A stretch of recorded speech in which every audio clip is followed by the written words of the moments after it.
Today, Governor Mike Parson and the state health department reminded Missourians the importance of vaccinating the most vulnerable population right now and not skipping the line. Thanks for joining us at 6:30. I'm Deborah Kendrick. And I'm Lucas Geisler. So far, more than 450,000 Missourians have received their first dose of the coronavirus vaccine, but eligible Missourians are still waiting for their shots. State health officials and the Missouri National Guard are continuing to conduct mass vaccination clinics in an attempt to vaccinate more of the vulnerable population in Phase 1B, Tier 2. The governor says if people choose to get vaccinated before their phase, there will be consequences. The guidelines are clear. There is no misunderstandings. So this is part of the process that we're going to put in place to be able to help that group that is in that tier, and we are going to maintain that. If that is not followed, then we will do other actions. Dr. Randall Williams with the State Health Department hopes to have the general public all vaccinated by June or July. Within the last hour, Cole County has reported new COVID-19 cases. The county health department reported 15 new cases today. None of those cases were found in long-term care facilities. There have been 7,738 total cases since the pandemic started. Boone County has reported another COVID-19 related death today. According to the health department, the patient was over the age of 80 years old. So far, 71 people in Boone County have died from the virus. There were also nearly 35 new cases of COVID-19 reported since yesterday. Around 16,800 people in Boone County have tested positive for COVID-19 since the pandemic started. As mass vaccinations make its way to mid-Missouri, we are asking local health experts your questions about the rollout and the vaccine itself. Tonight, we're joined by Columbia Boone County Health Department spokesperson Sara Humm and pharmacy head for MU Health Director Brad Myers. Thank you both for joining us tonight. We appreciate it.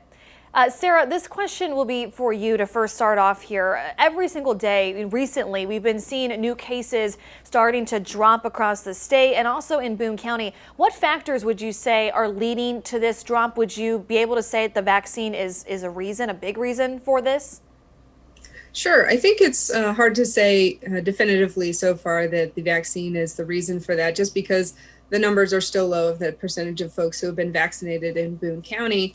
But it could be a number of things. You know, we like to hope that the numbers are not as high of positive cases because people are following our guidance of staying home and wearing masks and such. But also need to consider that the amount of people who have already tested positive and maybe have some of those antibodies. And so there could be a number of factors of why folks we're seeing less and less numbers per day. And granted, you know, that always could change. We are hopeful that these numbers are going down. That's a good sign, but that doesn't mean that they won't go back up. So we're still encouraging folks to wear their masks, social distance, and stay away from large gatherings. I want to ask about the number of people vaccinated so far. Brad Myers, this will be a question for you. How many has MU Healthcare done to date? Obviously, the start of a big event there at Faroe Field starting today and going for the next couple. And can you say how many people at MU Healthcare have gotten vaccinated? Of course, in that Phase 1A earlier. How many at your job have gotten the vaccine?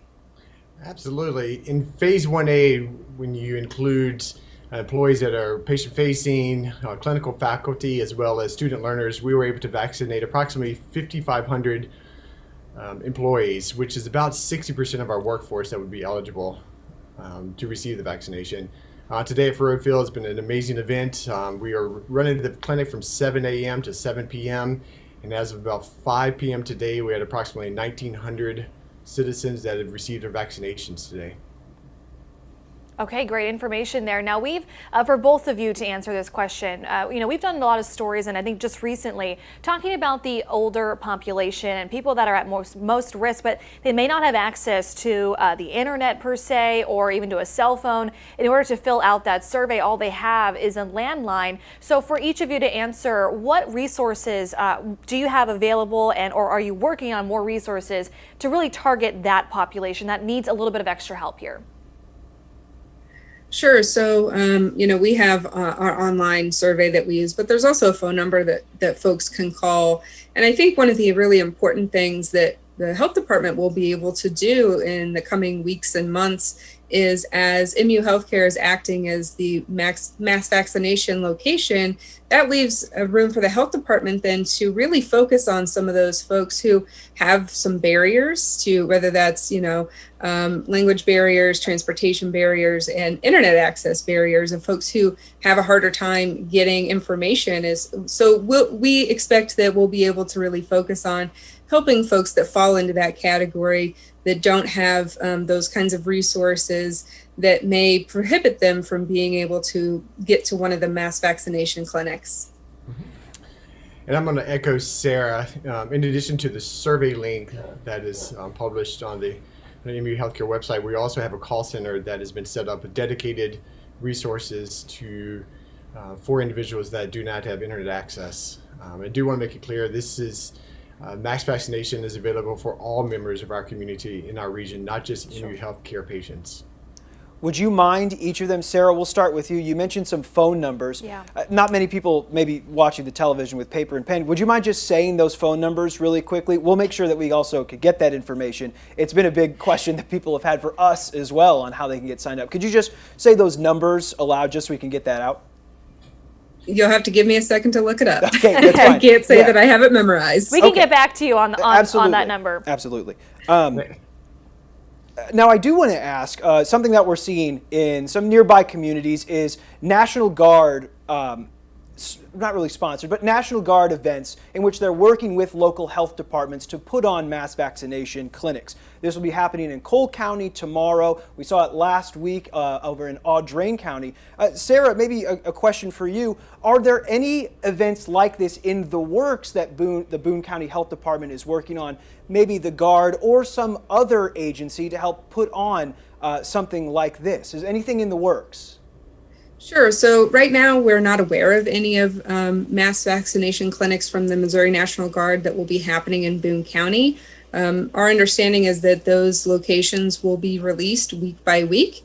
And so, at this point, we're not aware of any, but that doesn't mean there won't be in the future. So we're obviously keeping in touch with our partners at the state and obviously here locally as well. So if that does happen, that the Missouri National Guard does have a clinic in Boone County, we'll be sure to get the information out to our residents. But at this time, we're not aware of anything.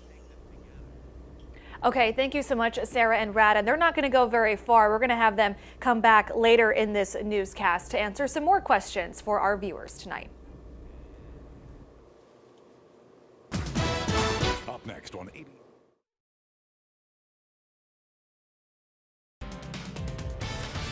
Welcome back. Now, we are interviewing some MU Health experts when it comes to the vaccine rollout, and also the Boone County Health Department when it comes to the vaccine rollout, and also any questions that we've been getting about the vaccine itself. We are both joined by Sara and Brad.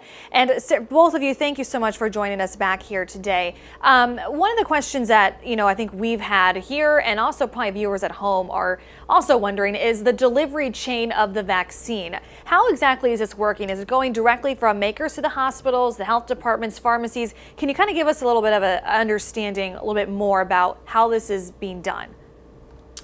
Absolutely. So the federal government, the way the process flows is the federal government tells the state at a routine interval what that allotment of vaccine will be allocated to the state. And from that allocation, the new state plan will allocate a certain percentage of those doses either to health systems or to health departments.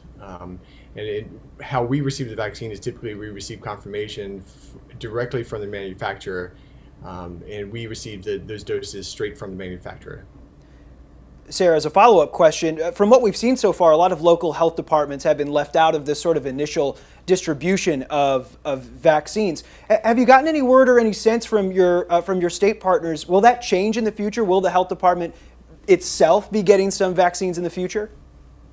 Sure. So our understanding with the new state guidelines of vaccine distribution is that local health departments each week will be splitting about 6,000 doses of the vaccine. So, that doesn't mean that we might get it every week. We might, that's still to be determined. And so that's one thing that we'll just have to see what happens as far as the rollout of that, which, that's a lot less than we thought that we might get. But again, we're working with our partners at MU Healthcare and Boone Hospital to make sure that we're serving our community the best that we can, and using our resources to reach folks who, again, maybe not be able to attend one of those mass vaccination clinics. And so we're still working on those details. But even though it's not the quantity of vaccine that we thought that we might get, there's still a role for us to help serve our community. Now, Johnson & Johnson, to talk about just some late-breaking news that came out today. Johnson & Johnson has just asked for federal approval of its one-shot coronavirus vaccine. Brad Myers, what do you know about this vaccine? What can you share about the things maybe you've seen on it? And what do you think if it gets approval, will MU Healthcare be using it? Great question. At this point, we will wait for the emergency use authorization. There's currently very little information that's available. There is some published information on the efficacy of the Johnson & Johnson vaccine. One of the huge pluses to the vaccine from Johnson & Johnson is that it's a one-time shot versus a two-dose series. But we're going to trust the process with the FDA and the emergency use authorization process, and that's typically we receive our information once FDA releases more of the details. All right, I'm sure a lot of vaccinators will be anxiously awaiting those details as well to see what happens. Brad Myers and Sara Humm, stay with us. We'll have them coming back later in this show. Welcome back. Tonight, local health experts have been providing some more information on mid-Missouri's coronavirus vaccine rollout and also the vaccine itself. Now, we are joined by Columbia Boone County, Sara Humm, and also Brad Myers with MU Healthcare. Now, we were just talking to you during commercial break here, and we've actually had viewers call in asking us some more information on what other resources are available for those that may not have the internet or, a cell phone to get access to that survey. Now, can you repeat some of those things that you were telling us about as far as the availability for them? Yeah, sure. So for the Columbia Boone County area, folks can call 573-874-CITY, which is 2489. And they'll speak to a person if they call during business hours. If they call after hours, they can leave a message and they'll get called back. And basically, they will fill out the information survey for them. And basically, if it's used for if we have standby vaccines or information, then those folks would get a call. Most of our information is done through email, but we do call people if they do not have an email address. Similar process to Sara at MU Healthcare. We have two ways or two means to sign up for the survey. One is to navigate to muhealth.org, and at the top of the webpage is a direct link to sign up for the survey. And then two, those community members that may not have internet access, we have a direct phone line, which is 573-771-CARE. That's 573-771-CARE. All right, that's all fantastic information. Thank you. We'll also make sure that we have that in future newscasts as well on how to do it. We've gotten many calls on that. I want to ask, too, about transportation. Mm-hmm. Do either of your agencies offer, I know there's some private partners out there that may help with this, some people concerned about how they're going to get to a vaccination site. Do you offer any sort of appointments for pickup, or where would you direct people to go on that? Currently, the health department is looking at ways that we can meet the needs of folks who have transportation issues. At this time, it's not like we're offering transportation to people, but we're figuring out ways that we can help people who can't get to a mass vaccination clinic. So hopefully we'll have more information to share with folks in the coming weeks on that. And Brad, just very quickly, any offers they have? We got about a minute left. I'm going to echo Sara, same process. Here we have our mass vaccination at Furrow Field, and at this point we do not offer transportation, but that is one of our items that we're going to be pulling together, the health department, Boone Hospital, and MU Healthcare to have discussions in this next week. Awesome. Well, thank you so much, Brad and Sara, for joining us tonight. We really appreciate your insight on this.